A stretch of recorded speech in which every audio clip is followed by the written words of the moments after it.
여러분, 오늘은 특별한 이야기를 들려드립니다. 세계에서 가장 긴장된 지역 중 하나인 판문점.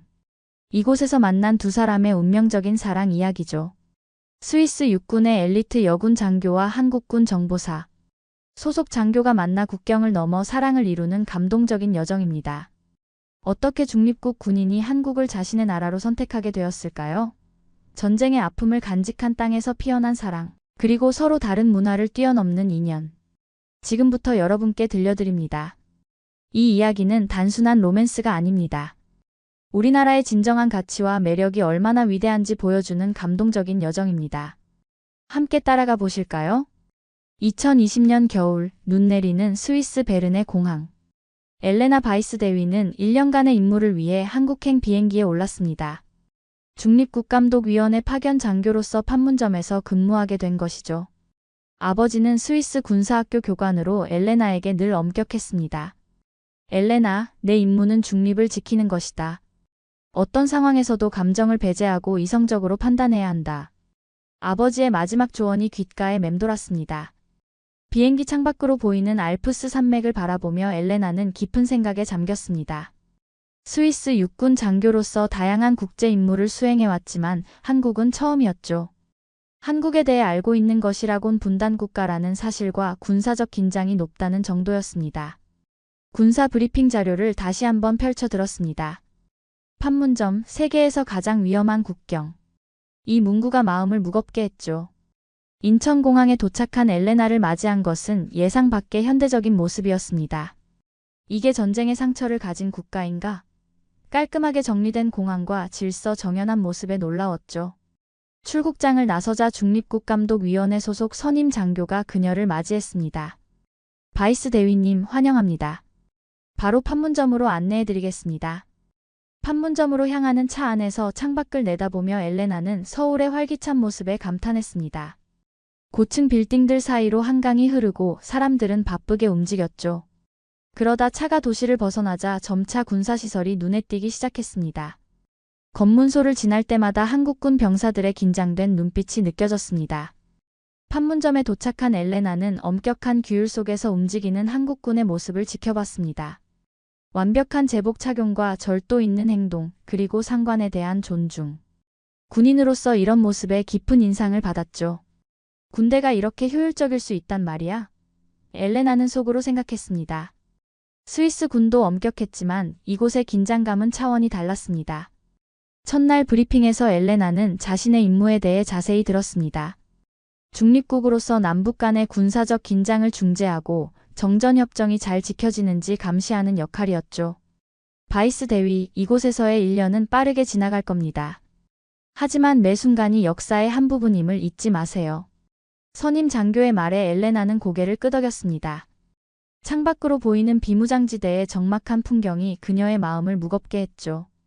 판문점 근무 일주일째, 엘레나는 남북 군사회담 통역 지원 임무를 받았습니다. 회의실에 들어서자 긴장된 공기가 느껴졌죠. 정갈하게 놓인 명패와 물잔, 그리고 양측 군 인사들의 날카로운 시선이 교차했습니다. 한국 측 대표단 중 한 장교가 유창한 영어로 회의 준비 상황을 설명하는 모습이 눈에 띄었습니다. 소민준 소령이었죠. 오늘 회의는 최근 발생한 북측의 무인기 침투 사건에 관한 것입니다. 중립국감독위원회의 객관적 중재가 필요합니다. 소소령의 또렷한 발음과 명확한 표현력에 엘레나는 감탄했습니다. 대부분의 군 장교들이 통역에 의존하는 것과 달리 그는 직접 소통했죠. 회의가 진행되는 동안 북측의 도발적인 발언으로 분위기가 험악해졌습니다. 통역사가 잠시 혼란스러워하자 엘레나가 나서서 정확한 의미 전달을 도왔습니다. 의도적인 오역은 상황을 악화시킬 뿐입니다. 양측이 정확히 소통하는 것이 중요합니다.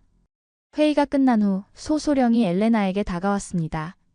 바이스 대위님, 오늘 도움 감사합니다. 덕분에 중요한 오해를 피할 수 있었습니다. 그의 진심 어린 감사에 엘레나는 미소 지었습니다. 당연한 일이었습니다. 저희의 역할이니까요. 저녁 식사 시간, 장교 식당에서 우연히 다시 마주친 두 사람. 엘레나가 식판을 들고 자리를 찾는데 소소령이 손짓했습니다. 여기 자리 있습니다. 함께 하시겠어요? 망설이던 엘레나는 그의 테이블에 합류했습니다. 한국 음식은 어떠세요? 적응하기 힘들진 않으신가요? 소소령의 질문에 엘레나는 솔직히 답했습니다. 매운 음식이 아직 도전적이네요. 그러자 소소령은 웃으며 자신의 식판에서 김치찌개를 가리켰습니다. 이건 꼭 드셔보세요. 한국식 군대식 식사도 국격입니다. 그의 농담에 엘레나도 웃음이 나왔습니다. 식사하는 동안 두 사람은 각자의 군 생활에 대해 이야기를 나눴습니다. 소소령은 정보사 소속으로 영어와 독일어에 능통했고 해외 파견 경험도 많았죠. 스위스에도 훈련차 방문한 적이 있습니다. 아름다운 나라죠. 엘레나는 그의 이야기에 귀를 기울였습니다. 다음에 시간이 되시면 서울 구경도 해보세요. 한국의 진짜 모습을 보여드리고 싶네요. 그날 밤 숙소로 돌아온 엘레나는 창밖으로 보이는 비무장지대를 바라보며 생각했습니다. 이 사람 진심으로 나라를 지키려는 사람이구나. 긴장된 국경에서 만난 소소령의 모습이 자꾸 떠올랐죠. 군인으로서의 프로페셔널함과 인간적인 따뜻함이 공존하는 모습이 인상적이었습니다. 엘레나는 일기장을 펼쳐 오늘의 느낌을 기록했습니다. 오늘 전혀 다른 세계에서 온 사람들이 이해할 수 있다는 가능성을 보았다. 판문점 근무 한 달째, 엘레나는 휴일을 맞아 서울 나들이에 나섰습니다. 전쟁기념관을 첫 목적지로 정했죠. 전시관을 둘러보며 한국전쟁의 참상과 국민들의 희생, 그리고 재건의 역사를 보며 깊은 감명을 받았습니다. 특히 참전 군인들의 편지와 유품 앞에서 오랫동안 발걸음을 떼지 못했습니다. 이 나라는 70년 전 폐허에서 이렇게 눈부신 나라가 되었구나. 전시관을 나오는 길에 우연히 소소령과 마주쳤습니다. 그도 휴일을 맞아 기념관을 방문한 것이었죠. 바이스 대위님, 여기서 뵐 줄은 몰랐네요. 반가운 마음에 두 사람은 함께 점심을 먹기로 했습니다. 한국 전쟁의 역사를 보니 마음이 무거워졌어요. 엘레나의 말에 소소령은 고개를 끄덕였습니다. 저희 할아버지도 참전하셨습니다.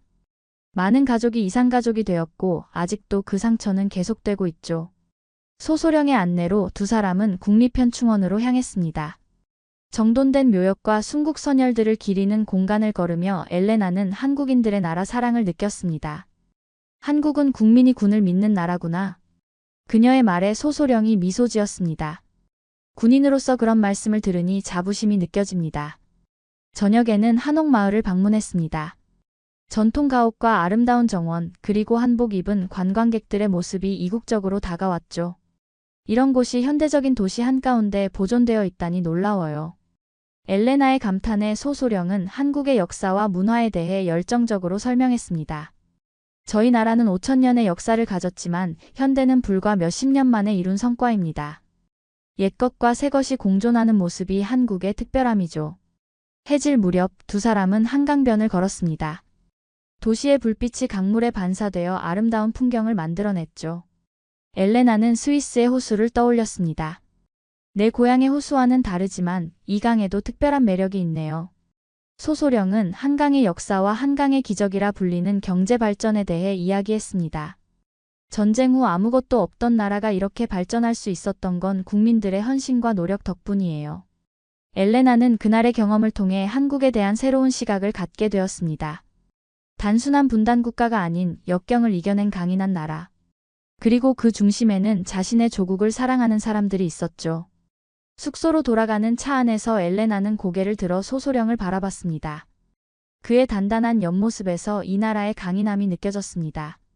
이전과는 다른 감정이 엘레나의 마음속에 자리 잡기 시작했죠. 일기장에 오늘의 느낌을 적으며 엘레나는 자신의 변화를 깨달았습니다. 이곳에서의 시간이 나를 바꾸고 있다. 처음에 냉정한 관찰자에서 점점 이 나라와 사람들에게 마음을 열고 있다. 봄이 찾아온 판문점. 엘레나의 임무도 5개월째로 접어들었습니다. 그동안 소소령과의 만남은 자연스럽게 이어졌고 두 사람의 관계는 동료에서 친구로 발전했습니다. 주말마다 소소령의 안내로 한국의 다양한 모습을 경험했죠. 경복궁의 웅장함, 남산타워에서 바라본 서울의 야경, 부산 해운대의 푸른 바다까지. 그러던 어느 날 판문점에 비상이 걸렸습니다. 북측에서 갑자기 연락이 두절되었고 군사분계선 근처에서 이상 움직임이 포착된 것이죠. 모든 중립국감독위원회 요원들이 긴급 소집되었습니다. 회의실은 긴장된 분위기로 가득했죠. 북측이 군사합의를 일방적으로 파기했다는 정보가 있습니다. 모든 인원은 비상대기 상태로 전환하세요. 지휘관의 지시에 모두가 긴장했습니다. 엘레나는 남북 통신선을 통한 긴급 회담 준비에 투입되었습니다. 소소령도 정보 분석팀장으로 같은 임무를 맡게 되었죠. 두 사람은 밤새 자료를 준비하며 긴박한 시간을 보냈습니다. 이런 상황은 처음이네요. 엘레나의 말에 소소령은 담담하게 대답했습니다. 저희에겐 익숙한 일상입니다. 언제든 최악의 상황에 대비해야 하니까요. 다음날 열린 긴급회의에서 북측 대표는 강경한 태도로 나왔습니다. 통역 과정에서 단어 하나가 잘못 전달되어 상황이 더욱 악화되었죠. 그들이 우리를 위협했다는 표현이 그들이 우리를 공격했다로 잘못 전달된 것입니다. 엘레나는 즉시 중재에 나섰습니다. 통역에 오류가 있었습니다. 원문을 다시 확인해야 합니다. 그녀는 빠르게 원문을 읽고 정확한 의미를 전달했습니다. 이 순간적인 판단이 위기를 완화시키는 데 중요한 역할을 했죠. 소소령도 정확한 정보 제공으로 엘레나를 지원했습니다. 회의가 끝난 후 소소령은 엘레나에게 깊이 고개를 숙였습니다. 고맙습니다. 당신 없었으면 큰일 날 뻔했어요. 그날 밤 임무 보고를 마치고 판문점의 작은 카페에서 두 사람은 커피를 마셨습니다. 긴장이 풀리자 이제야 피로가 몰려왔죠. 이런 상황에서도 당신은 흔들리지 않네요. 감탄스러워요. 엘레나의 말에 소소령은 쓴웃음을 지었습니다. 사실 저도 많이 긴장했어요. 하지만 보여줄 수 없었죠. 저희 병사들이 보고 있으니까요. 그의 솔직한 고백에 엘레나는 마음이 따뜻해졌습니다. 군인으로서 책임감을 잘 알고 있네요. 존경스럽습니다. 커피잔을 들어 올리며 소소령이 말했습니다. 오늘의 위기 모면을 축하하며 건배. 두 사람의 커피잔이 부딪히는 소리가 조용히 울렸습니다. 그때 엘레나는 자신의 마음이 단순한 동료애를 넘어서고 있음을 깨달았습니다. 위기 상황에서 보여준 소소령의 책임감과 인간적인 모습에 마음이 이끌렸죠. 소소령도 엘레나를 바라보는 눈빛이 달라졌습니다. 단순히 외국인 장교가 아닌 특별한 동료로 느껴지기 시작했습니다. 하지만 두 사람 모두 자신의 감정을 드러내지 않았습니다.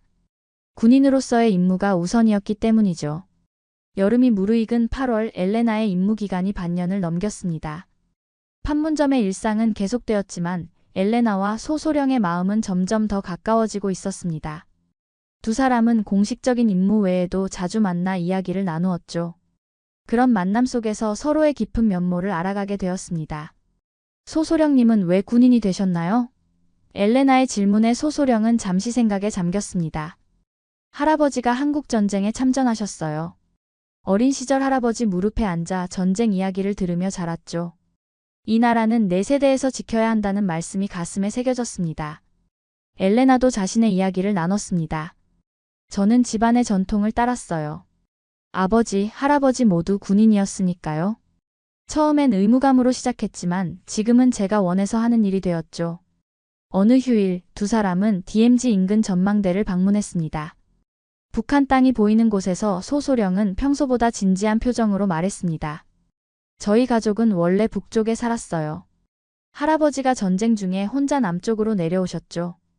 북에 남겨진 가족을 만나지 못하고 돌아가셨습니다. 엘레나는 그의 손을 조심스럽게 잡았습니다.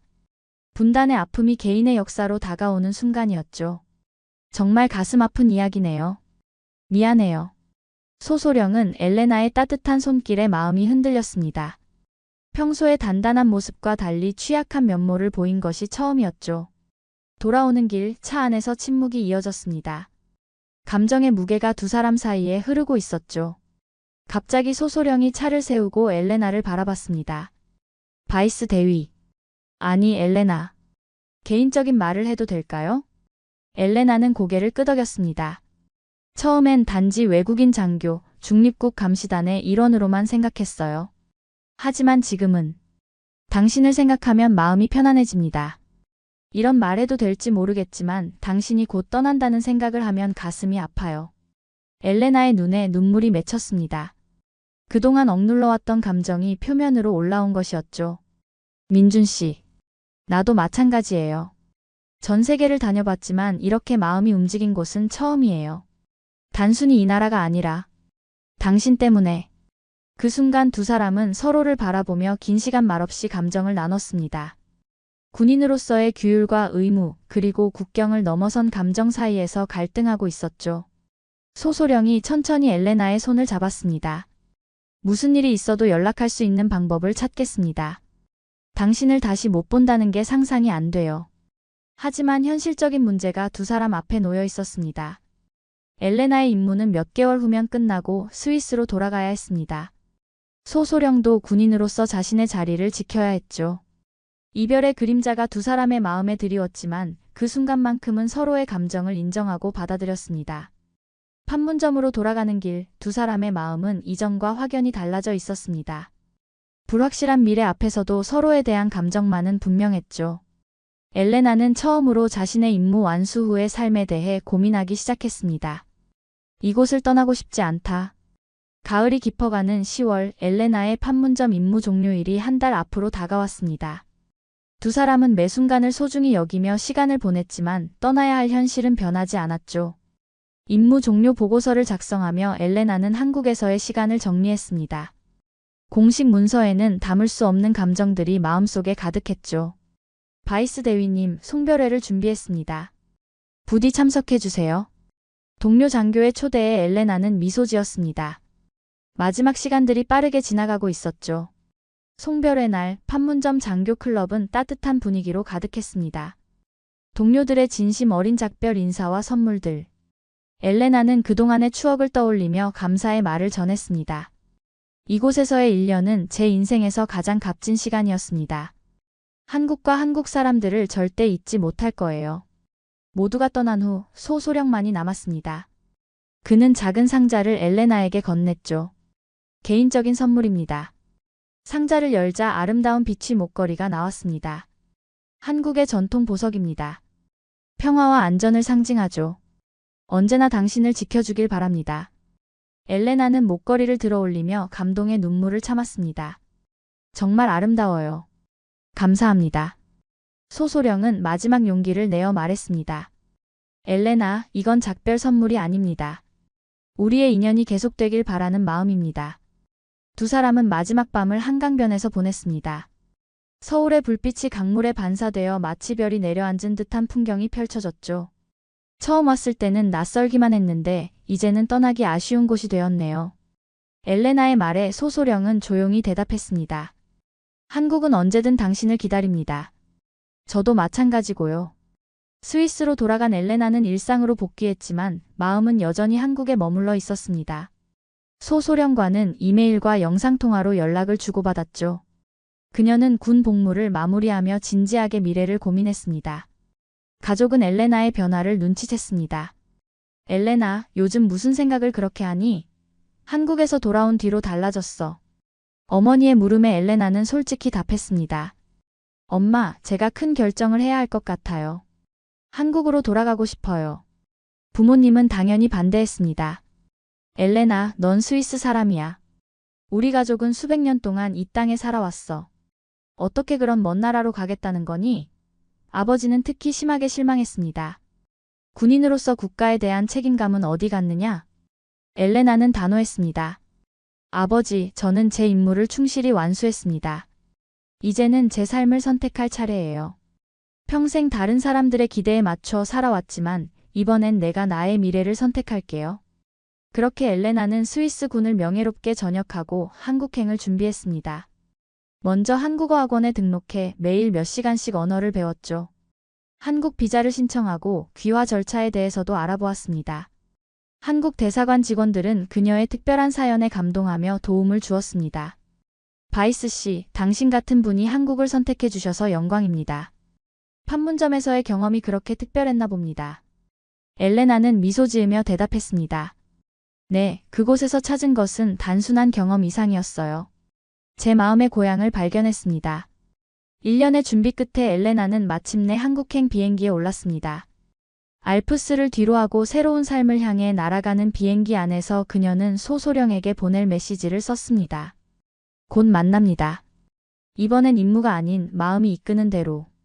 2022년 봄, 엘레나는 다시 인천공항에 발을 디뎠습니다. 이번에는 중립국감독위원회 소속 장교가 아닌 새 삶을 시작하려는 한 사람으로서였죠. 입국장에서 기다리고 있던 소소령과 눈이 마주쳤을 때 그녀의 심장은 빠르게 뛰었습니다. 1년 만의 재회는 그들에게 새로운 시작이었습니다. 엘레나, 정말 왔군요. 꿈만 같습니다. 소소령은 그녀를 반갑게 맞이했습니다. 두 사람은 말없이 서로를 바라보았습니다. 다시 만난 기쁨이 말로 표현할 수 없었죠. 민준 씨, 제가 돌아왔어요. 이번엔 영원히요. 엘레나의 한국어에 소소령은 놀랐습니다. 한국어를 배웠군요. 발음이 정말 자연스럽네요. 엘레나는 한국에서의 새 삶을 시작했습니다. 처음에는 외국인으로서 적응하는데 어려움도 있었지만 소소령과 그의 가족, 친구들의 도움으로 점차 한국 생활에 익숙해졌죠. 국방부 국제협력과에서 자문위원으로 일하게 된 것도 큰 도움이 되었습니다. 그녀의 군사 경험과 국제 감각은 귀중한 자산이었죠. 바이스 위원님, 한국과 유럽 국가들 간의 군사협력 프로젝트를 맡아주셨으면 합니다. 상관의 제안에 엘레나는 기꺼이 수락했습니다. 자신의 경험을 살려 새로운 나라에 기여할 수 있다는 사실이 뿌듯했죠. 소소령 가족과의 만남도 특별했습니다. 처음에 그의 어머니는 외국인 며느리 후보에 대해 걱정했지만 엘레나의 진심과 한국 문화에 대한 존중을 보며 마음을 열었습니다. 어머니, 제가 잘 모르는 부분이 많지만 열심히 배우겠습니다. 한국의 딸이 되고 싶어요. 엘레나의 말에 소소령의 어머니는 감동했습니다. 네가 이렇게 먼 곳에서 우리 아들을 위해 왔다는 것만으로도 고맙구나. 한강변을 산책하던 어느 저녁 소소령은 엘레나에게 청혼했습니다. 서울의 야경이 빛나는 순간이었죠. 엘레나, 당신은 제 인생의 가장 큰 축복입니다. 당신이 군복을 벗은 지금 제가 지켜드릴게요. 제 평생의 동반자가 되어주시겠어요? 엘레나의 눈에서는 기쁨의 눈물이 흘렀습니다. 네, 민준 씨. 이젠 나도 이 땅의 일원이 되고 싶어요. 당신과 함께라면 어떤 어려움도 이겨낼 수 있을 거예요. 소소령은 주머니에서 작은 상자를 꺼내 엘레나에게 건넸습니다. 상자 안에는 아름다운 반지가 있었죠. 할머니께서 남기신 가보입니다. 할머니도 분명 당신을 축복하실 거예요. 엘레나는 반지를 받아들며 소소령의 손을 꼭 잡았습니다. 이건 단순한 사랑 이야기가 아니에요. 두 나라, 두 문화가 만나 새로운 역사를 만드는 거죠. 소소령은 고개를 끄덕였습니다. 우리의 만남은 운명이었어요. 판문점이라는 분단의 상징에서 만나 하나가 되다니. 그 자체로 평화의 메시지가 아닐까요? 둘은 남산 꼭대기에서 서울을 내려다보며 미래를 이야기했습니다. 스위스의 알프스와는 다른 풍경이지만 엘레나의 마음은 이미 이곳에 뿌리 내리고 있었죠. 여기가 이제 제 집이에요. 제가 지켜야 할 곳이죠. 2022년 가을, 전통 홀레복을 입은 엘레나의 모습은 모든 이의 시선을 사로잡았습니다. 빨간색 한복과 화려한 족두리가 그녀의 금발과 푸른 눈과 어우러져 독특한 아름다움을 만들어냈어요. 소소령도 전통 사모간대를 갖추고 그녀의 옆에 섰습니다. 정말 아름다워요. 한복이 이렇게 잘 어울릴 줄 몰랐어요.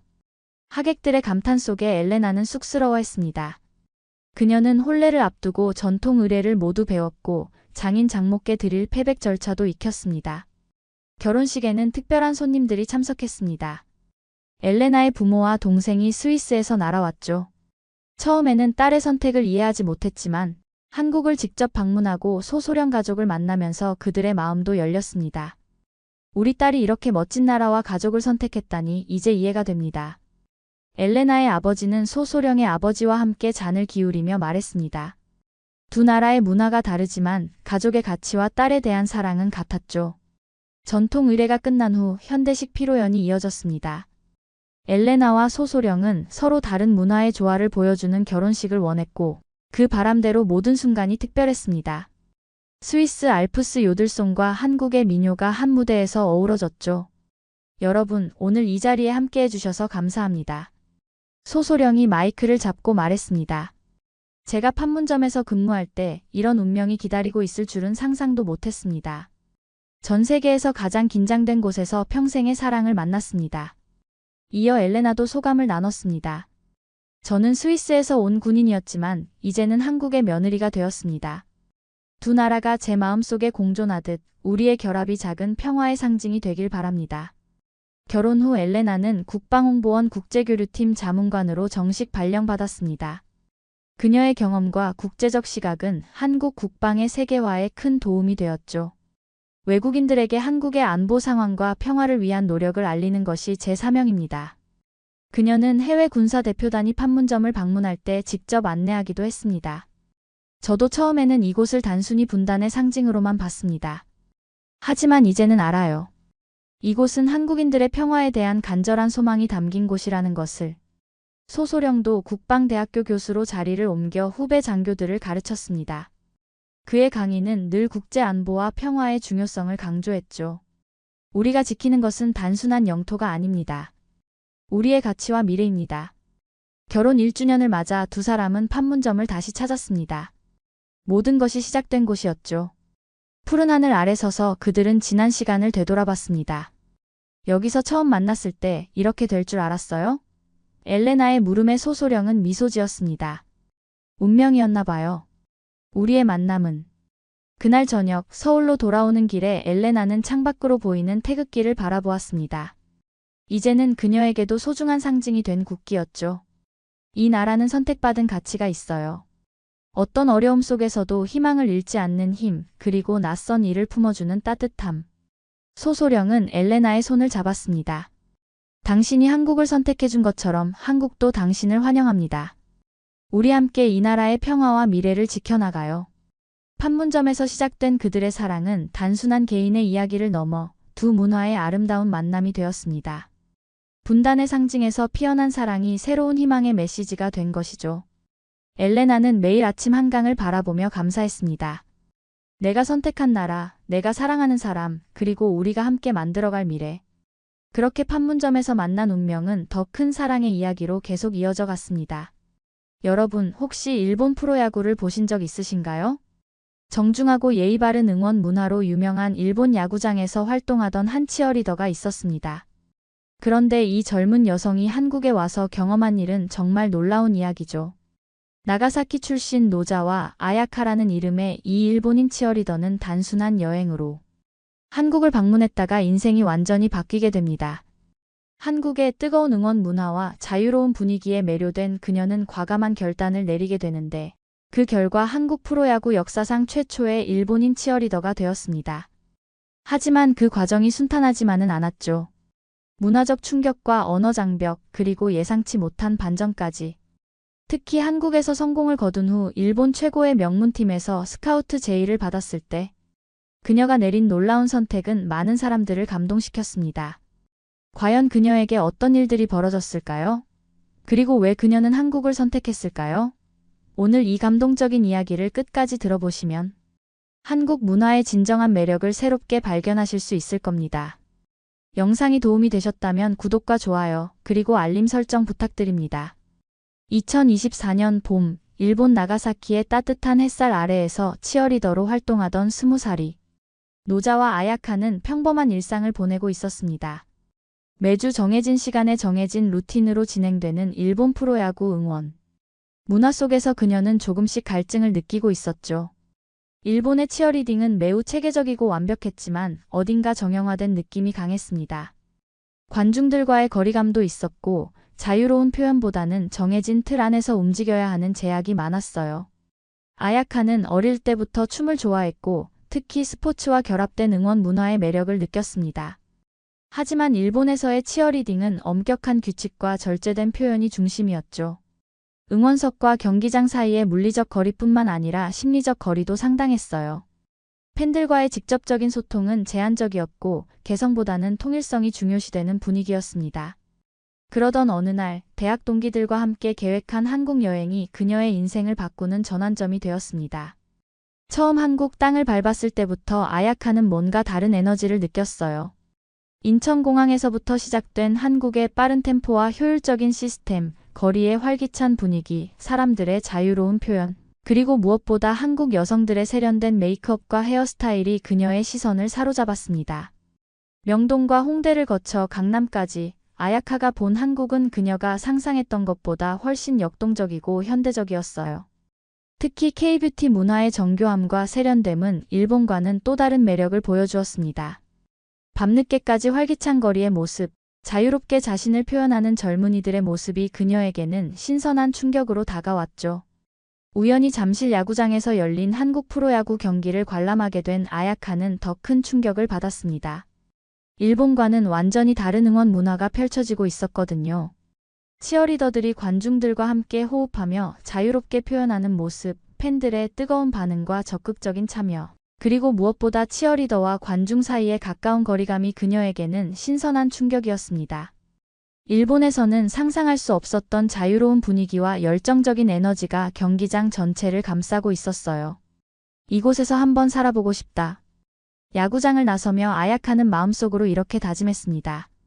그 순간까지만 해도 이것이 단순한 동경에서 끝날 줄 알았던 그녀였지만 한국에서의 마지막 밤 호텔방에서 그녀는 진지하게 고민하기 시작했어요. 과연 자신이 이 낯선 땅에서 새로운 도전을 할 수 있을까 하는 생각이 머릿속을 맴돌았습니다. 그날 밤 아야카는 잠들지 못하고 한국에서 본 모든 것들을 되새기며 미래에 대한 꿈을 키워나갔습니다. 일본으로 돌아간 후에도 아야카의 마음속에는 한국에서의 경험이 계속 남아있었습니다. 나가사키의 익숙한 풍경 속에서도 그녀의 마음은 이미 한국을 향해 있었죠. 일본에서의 치어리더 활동은 예전과 다름없이 계속되었지만 그녀에게는 모든 것이 다르게 느껴졌어요. 매일 밤 한국 야구 경기 영상을 찾아보며 그곳의 자유로운 분위기를 그리워했고 한국 치어리더들의 다채로운 퍼포먼스를 보며 부러워했습니다. 특히 일본에서는 한 시즌에 한 팀만 응원하는 것이 일반적인데 한국에서는 치어리더가 야구뿐만 아니라 농구, 배구 등 다양한 종목에서 활동할 수 있다는 사실을 알게 되었을 때 그녀의 마음은 더욱 흔들렸습니다. 춤을 사랑하고 스포츠를 좋아하는 그녀에게는 꿈같은 환경이었거든요. 일본에서는 상상할 수 없었던 다양성과 자유로움이 한국에는 있었어요. 아야카는 한국어 공부를 시작했습니다. 매일 밤 온라인 강의를 듣고 한국 드라마를 보며 자연스러운 표현을 익혔어요. 한국 문화에 대해서도 깊이 있게 알아보기 시작했죠. 한국의 역사, 음식 문화, 그리고 무엇보다 스포츠 문화에 대해 공부했습니다.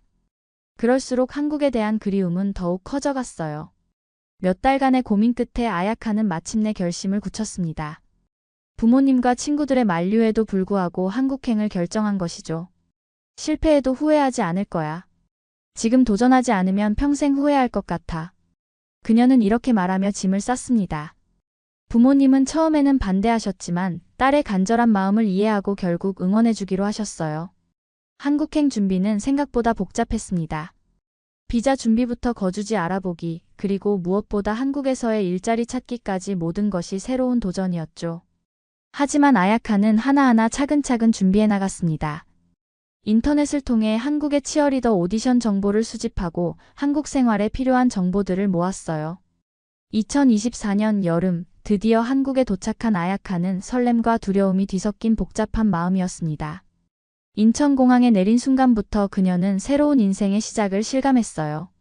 한국어 실력은 기초 수준이었고 혼자 모든 것을 해결해야 하는 상황이었죠. 하지만 그녀에게는 확신이 있었습니다. 한국의 자유롭고 역동적인 문화 속에서 자신의 꿈을 펼칠 수 있다는 믿음 말입니다. 처음 몇 주간은 정말 힘들었습니다.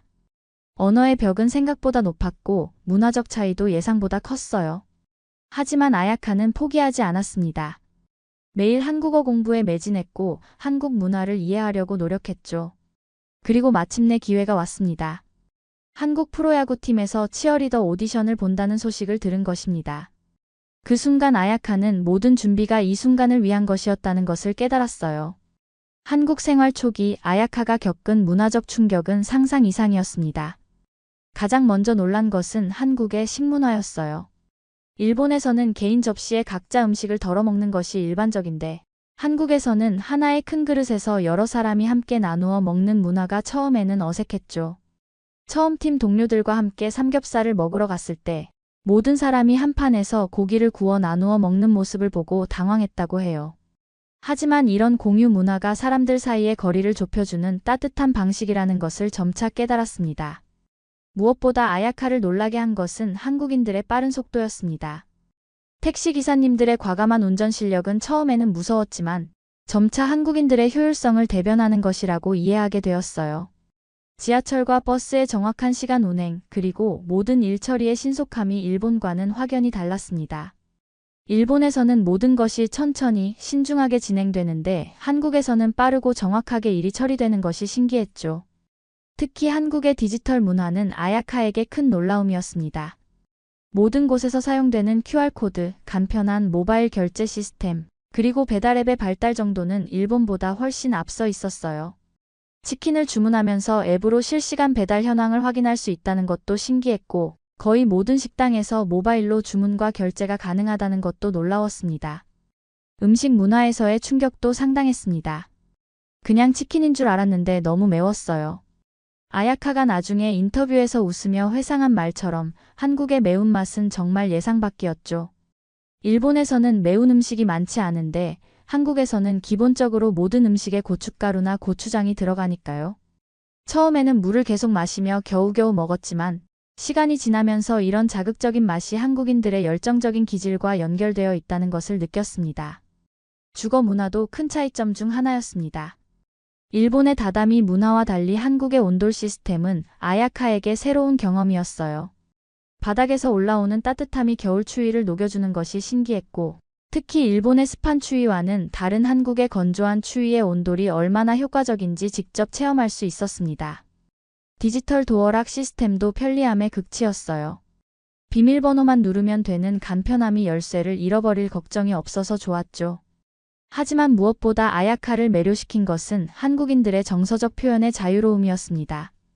감정을 솔직하게 드러내고 자신의 의견을 당당하게 표현하는 문화가 일본의 조심스러운 분위기와는 사뭇 달랐거든요. 팀 연습 때도 동료들이 자신의 생각을 자유롭게 말하고 토론하며 더 나은 방법을 찾아가는 모습이 인상적이었어요. 이런 개방적인 문화가 한국 사회의 역동성을 만들어내는 원동력이라는 것을 서서히 이해하게 되었습니다.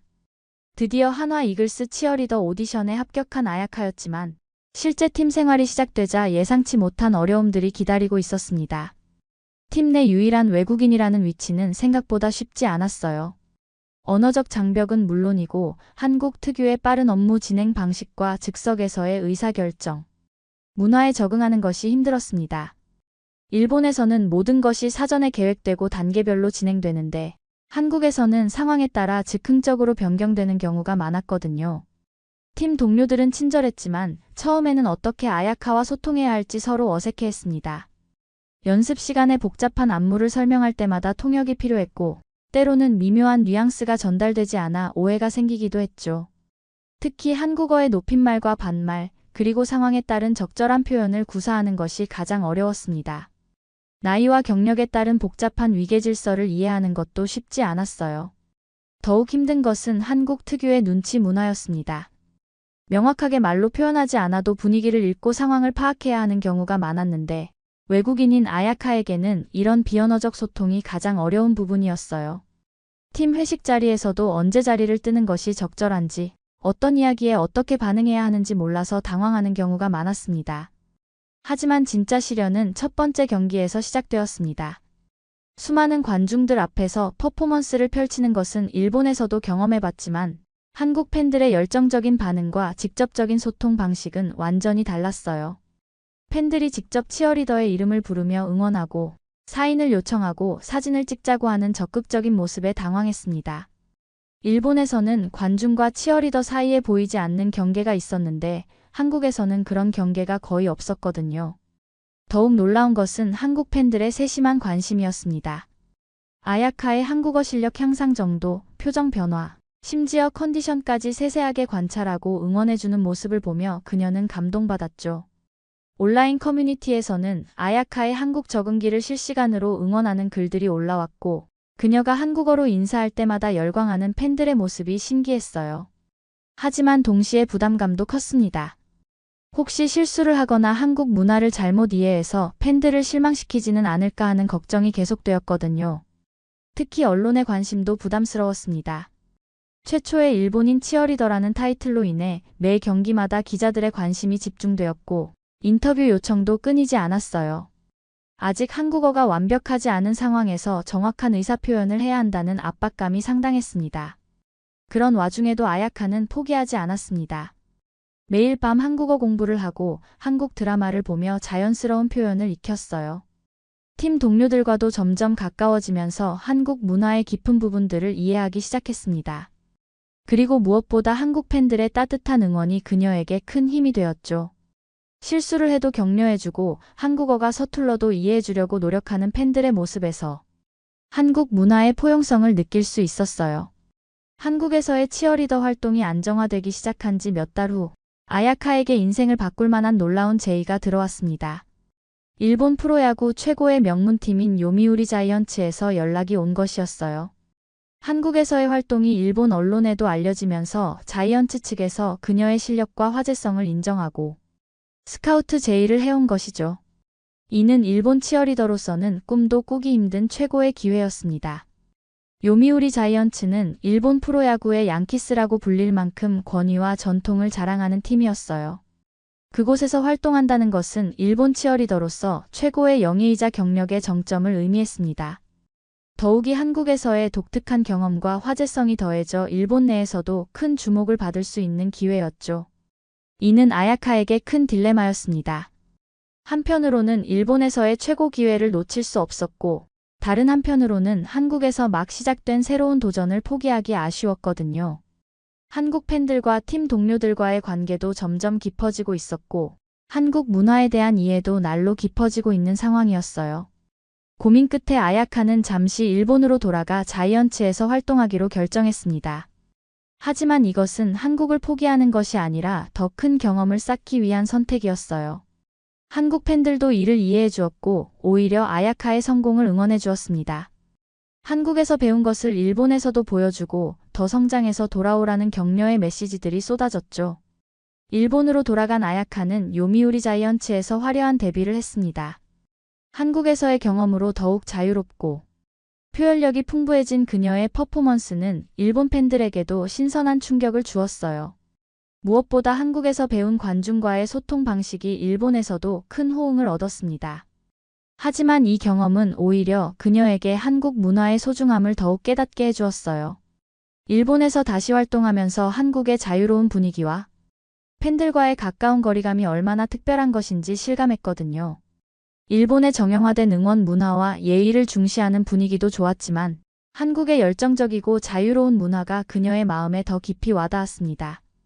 몇 달간의 일본 활동을 마치고 2025년 시즌을 앞두고 아야카는 중대한 결정을 내렸습니다. 다시 한국으로 돌아와서 한화 이글스 치어리더로 활동하겠다고 선언한 것이죠. 이 결정은 많은 사람들을 놀라게 했어요. 일본 최고의 팀에서 활동할 수 있는 기회를 뒤로하고 한국을 선택한다는 것이 이해하기 힘들었거든요. 하지만 아야카의 마음은 확고했습니다. 한국에서 진정한 자신을 찾았고 그곳이 저에게는 꿈을 펼칠 수 있는 최고의 무대라고 생각해요. 이때 그녀는 한국 프로야구 역사상 최초의 일본 프로야구 출신 외국인 치어리더라는 특별한 타이틀을 갖게 되었습니다. 언론과 팬들의 관심이 폭발적으로 증가했습니다. 각종 방송 프로그램과 유튜브 채널에서 인터뷰 요청이 쏟아졌고 특히 야구 관련 콘텐츠에서 그녀의 실제 야구 실력을 보여주는 영상이 500만 조회수를 기록하며 화제가 되었어요. 일본에서 쌓은 경험과 한국에서의 적응력이 만나 시너지를 발휘한 것이었습니다. 2025년 새 시즌이 시작되면서 아야카는 완전히 다른 사람이 되어 있었습니다. 일본에서의 경험을 통해 더욱 성숙해진 그녀는 이제 한국어로 팬들과 자연스럽게 대화할 수 있게 되었고 한국의 생활 방식에도 완벽하게 적응했어요. 무엇보다 놀라운 것은 그녀의 음식 적응력이었습니다. 이제는 매운 것도 잘 먹고 김치찌개도 좋아해요 라고 웃으며 말할 정도로 한국 음식에 완전히 적응했죠. 처음에는 물을 계속 마시며 겨우 먹던 떡볶이를 이제는 즐겨 먹는 간식이 되었고 심지어 불닭볶음면도 맛있게 먹을 수 있게 되었어요. 한국의 공유 문화도 이제는 자연스럽게 받아들였습니다. 처음에는 어색했던 나눠먹기 문화가 이제는 오히려 따뜻하고 정겨운 한국만의 매력으로 느껴졌어요. 회식 자리에서 팀 동료들과 함께 하나의 전골을 나누어 먹으며 이야기를 나누는 시간이 그녀에게는 가장 소중한 순간이 되었습니다. 일본에서는 각자 개별적으로 먹는 것이 예의인데 한국에서는 함께 나누어 먹으면서 마음도 더 가까워지는 것 같아요 라고 그녀는 말했습니다. 주거 환경에 대한 만족도도 높아졌습니다. 온돌 시스템의 따뜻함은 이제 아야카에게 없어서는 안 될 한국 생활의 필수 요소가 되었어요. 일본의 난방과는 완전히 다른 방식이에요. 바닥부터 따뜻해져서 온몸이 포근해지는 느낌이 정말 좋아요. 디지털 도어락의 편리함도 마찬가지였죠. 비밀번호만 누르면 되는 간편함이 열쇠를 잃어버릴 걱정 없이 생활할 수 있게 해주었어요. 그리고 무엇보다 한국의 빠르고 정확한 대중교통 시스템에 대해 극찬했습니다.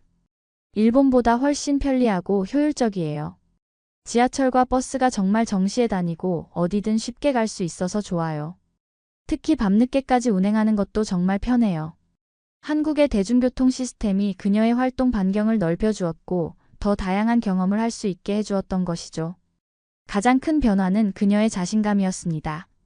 처음에는 외국인이라는 부담감에 움츠러들었던 아야카가 이제는 당당하게 자신의 개성을 표현하며 팬들과 소통하고 있었어요.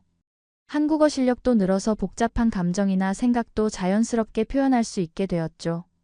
인터뷰에서도 통역 없이 직접 자신의 마음을 전달할 수 있게 되었고, 이는 팬들과의 소통을 더욱 깊고 진실하게 만들어주었습니다. 팬들과의 관계도 완전히 달라졌습니다.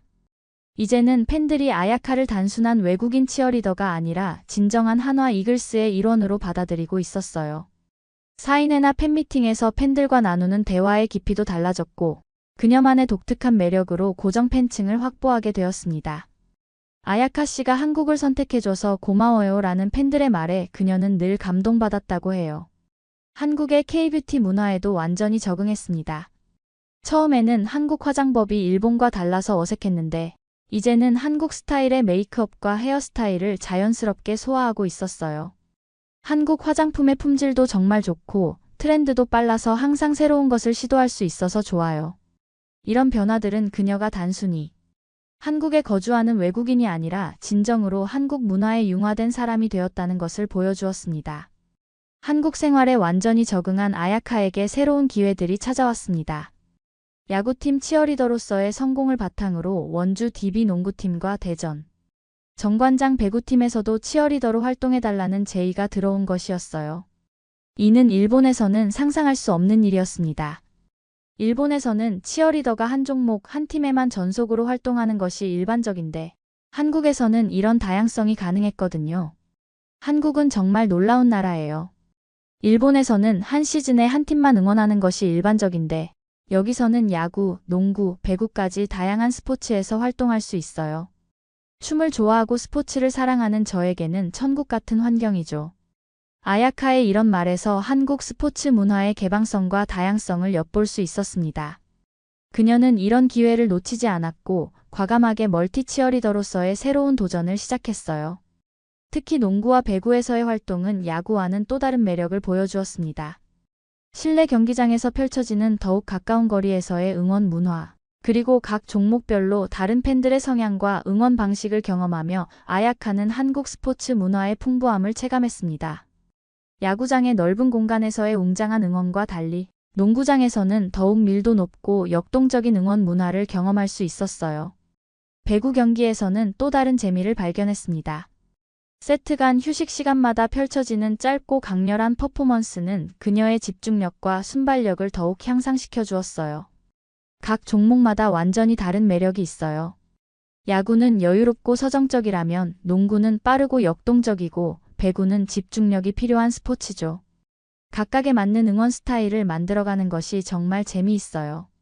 무엇보다 놀라운 것은 각 종목의 팬들이 아야카를 받아들이는 방식이었어요. 야구 팬들과는 다른 농구 팬들의 열정, 배구 팬들의 세심한 관심 등 각각의 특색이 있었지만 공통적으로 그녀를 따뜻하게 응원해 주었습니다. 이런 경험을 통해 아야카는 한국 스포츠 문화의 포용성과 다양성을 깊이 이해하게 되었죠. 한국 사람들은 정말 열린 마음을 가지고 있어요. 외국인인 저를 차별하지 않고 실력으로 평가해 주세요. 또한 여러 종목에서 활동하면서 아야카의 실력도 더욱 향상되었습니다. 각 스포츠의 특성에 맞는 치어리딩 기술을 습득하고 다양한 관중들과의 소통 방법을 터득하면서 그녀만의 독특한 스타일을 완성해 나갔어요. 이는 일본에서는 절대 경험할 수 없었던 소중한 자산이 되었습니다. 야구에서 배운 서정적 표현, 농구에서 익힌 역동적 움직임, 배구에서 터득한 순간. 집중력이 하나로 융합되어 그녀만의 독특한 퍼포먼스 스타일을 만들어냈죠. 이런 다양한 활동은 아야카의 인지도를 더욱 높여주었습니다. 이제 그녀는 단순한 치어리더를 넘어서 한국 스포츠 문화의 아이콘으로 자리 잡아가고 있었어요. 여러 종목의 팬들이 그녀의 활동을 응원하게 되면서 팬층도 크게 확대되었고 미디어에서의 관심도 더욱 커졌습니다.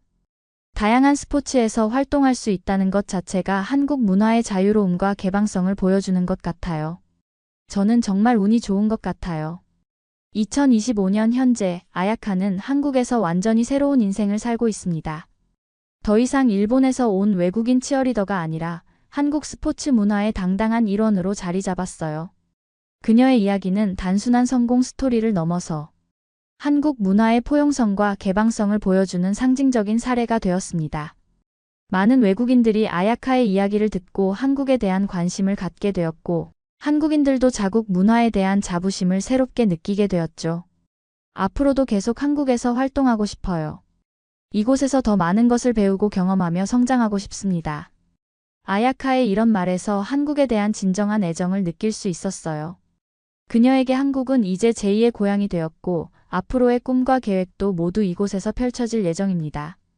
그녀는 한국에서 가정을 꾸리고 정착하고 싶다는 장기적인 계획도 세우고 있어요. 특히 아야카가 강조하는 것은 한국 문화의 자유로움과 따뜻함이었습니다. 한국 사람들은 정말 따뜻하고 친절해요. 외국인인 저를 가족처럼 받아들여주고 항상 응원해주시는 모습에 감동받았어요. 그리고 무엇보다 자유롭게 자신을 표현할 수 있는 문화가 너무 좋아요.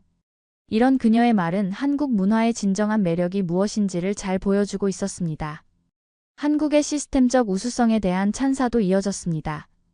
효율적인 대중교통, 편리한 디지털 시스템, 그리고 빠르고 정확한 서비스. 문화 등 한국 사회의 선진적인 면모들이 그녀의 일상을 풍요롭게 만들어주고 있다고 했어요. 한국의 인프라는 정말 놀라워요. 모든 것이 빠르고 정확하게 작동해서 생활하기가 너무 편해요. 특히 디지털 기술의 발달 정도는 일본보다도 앞서 있는 것 같아요. 무엇보다 아야카는 한국에서의 경험이 자신을 더욱 성장시켰다고 말합니다. 다른 문화를 받아들이고 적응하는 과정에서 얻은 유연성과 개방성, 그리고 도전 정신이 그녀를 더욱 강하고 매력적인 사람으로 만들었다는 것이죠. 처음에는 모든 것이 낯설고 어려웠지만 그 과정에서 저 자신에 대해서도 많은 것을 배웠어요. 이제는 어떤 상황에서도 적응할 수 있는 자신감이 생겼어요. 아야카의 성공은 다른 외국인들에게도 희망을 주고 있습니다. 한국에서 활동하고 있는 다른 외국인 연예인들이나 스포츠인들도 그녀의 이야기에서 용기를 얻고 있어요. 한국은 정말 꿈을 이룰 수 있는 나라예요. 노력하고 진심으로 다가가면 언어나 국적에 상관없이 받아들여주는 문화가 있어요. 앞으로 아야카는 한국과 일본을 잇는 문화교류의 다리 역할을 하고 싶다는 포부를 밝혔습니다. 자신의 경험을 통해 양국의 문화적 이해를 높이고 더 많은 사람들이 서로의 문화를 존중하고 받아들일 수 있는 계기를 만들고 싶다고 했어요. 저의 이야기가 한국과 일본 사이의 우정을 더욱 깊게 만드는 데 도움이 되었으면 좋겠어요. 두 나라 모두 정말 아름다운 문화를 가지고 있거든요. 또한 그녀는 한국에서 치어리더 아카데미를 설립하는 꿈도 가지고 있습니다. 자신이 일본과 한국에서 배운 노하우를 젊은 치어리더들에게 전수하고 한국 치어리딩 문화의 발전에 기여하고 싶다는 것이죠. 한국에서 받은 많은 사랑을 이제는 제가 돌려드리고 싶어요. 한국 치어리딩 문화가 더욱 발전할 수 있도록 제가 가진 것을 나누고 싶습니다. 한 개인의 용기 있는 도전이 만들어낸 아름다운 문화 융합의 이야기. 그것이 바로 노자와 아야카의 한국 정착기가 우리에게 주는 감동과 교훈입니다. 그녀의 이야기는 국경을 넘나드는 꿈과 열정이 얼마나 아름다운 결실을 맺을 수 있는지를 보여주고 있어요. 그리고 무엇보다 한국이라는 나라가 얼마나 포용적이고 매력적인 곳인지를 전 세계에 알리는 소중한 증거가 되고 있습니다. 아야카의 앞으로의 행보가 더욱 기대되는 이유입니다.